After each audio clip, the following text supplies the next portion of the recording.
Como en la mayoría de países existe racismo y discriminación.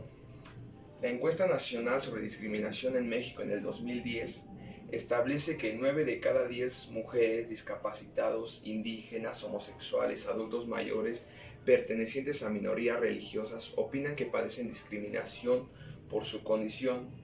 Una de cada 3 personas pertenecientes a estos grupos dice haber sido segregada y han sido discriminadas en el ámbito laboral. La discriminación se define como la situación en la que una o varias personas son agredidas por una razón específica. Hay varios tipos de discriminación por edad, orientación sexual, apariencia física, género, etc. El Consejo Nacional para Prevenir la Discriminación, CONAPRED, refiere que la discriminación es una práctica cotidiana que consiste en dar un trato desfavorable o desprecio inmerecido a determinada persona o grupo, que a veces no percibimos, pero que en algún momento la hemos causado o recibido. La discriminación es asociada a situaciones de marginación, apartamiento, diferencia, exclusión, distinciones, preferencia y segregación. Como educadores es importante reflexionar sobre estos aspectos de la discriminación de la vida de las personas, pues estos son altamente negativos y tienen a ver con la pérdida de derechos y la desigualdad para acceder a ellos, lo que a mí me influye a que las personas vivan en aislamientos, violencia y en casos extremos pierdan la vida. Desde el punto de vista jurídico, la discriminación ocurre cuando se exhibe distinción como respuesta a alguna característica de la persona discriminada, generalmente como consecuencia la anulación o impedimento en el ejercicio de algún derecho.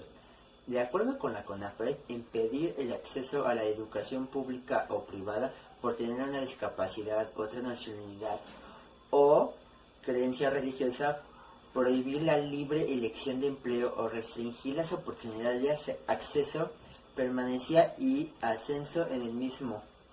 Establecer diferencias entre los salarios, las prestaciones y las condiciones laborales para trabajos iguales, como puede ocurrir con las mujeres. Impedir la participación en condiciones equitativas en asociaciones civiles, políticas o de cualquier otra índole o causa una discapacidad o negar o condicionar el acceso a cargos políticos, género o por algún origen étnico. La población indígena es más afectada por la discriminación debido a su condición de pobreza, pero para las mujeres indígenas el problema es aún mayor por ser mujeres indígenas y pobres. La intolerancia expresada en la encuesta mencionada habla más del 40% de los mexicanos dispuestos a organizarse para evitar que se establezca un grupo étnico cerca de su residencia. Otra expresión de discriminación es la sexual. Lesbianas, gays, bisexuales y transexuales muchas veces padecen de intolerancia y discriminación. En algunos casos, estos no tienen acceso a servicios prioritarios como educación, salud, luz o agua, ni la oportunidad de conseguir empleo. Personas con orientación sexual diferente son víctimas de agresiones físicas y acoso. En las instituciones educativas hay también que expresar de intolerancia y es importante advertir con estudiantes y o docentes indígenas o con orientación sexual diferente u otros casos. Otro dato que ha sido abordado antes por la REMO es la situación de los jóvenes que revela los problemas que más les afectan. Son el desempleo y las drogas, mientras los adolescentes de 12 a 17 años y las mujeres reconocen la inseguridad como principal factor perjudicial.